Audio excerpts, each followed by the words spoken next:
Fort Worth police say neighbors and witnesses to a shooting at a party chased down the gunman and killed him with landscaping stones. Good evening, I'm Heather Hayes. And I'm Steve Eager. It's 9 o'clock. Several people were wounded, and police say the gunman killed 2 people before he was killed with those paver stones. The shooting murders were the second act of violence in that same neighborhood on the same day. Police also investigating another shooting from a Sunday afternoon. And this is the same neighborhood rocked by violence after a July 4th celebration. Fox 4's Macy Jenkins live with the latest. Macy. Well, Heather and Steve, Fort Worth police are investigating this violent ending to a party that began on Sunday evening, and they are stressing to everyone, do not chase down a gunman on a shooting spree. It's just something that we don't believe shouldn't have happened. A backyard party in the Como neighborhood of Fort Worth early Monday morning ended with 3 in the hospital and 2 dead.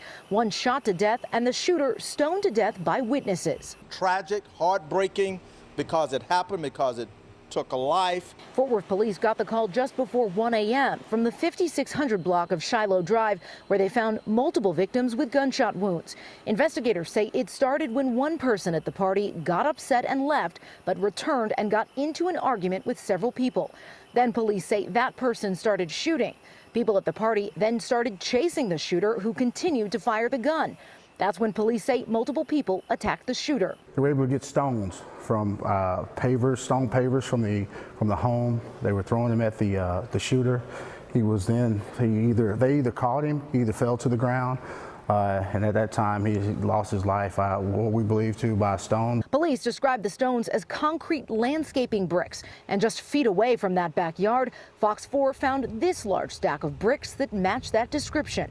Officer Tracy Carter with a clear warning about the crowd's reaction. Let the authorities take their position. Let us handle this, but we do not advise someone going after someone that has a gun. Police also investigating another shooting Sunday afternoon in the same neighborhood.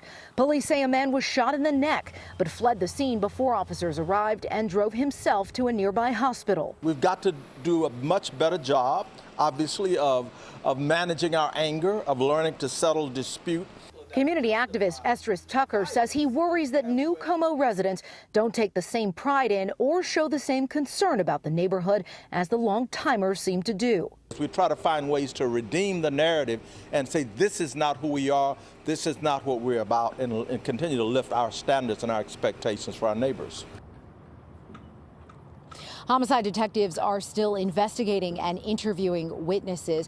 At this point, it's unclear if anyone could face charges. They haven't so far.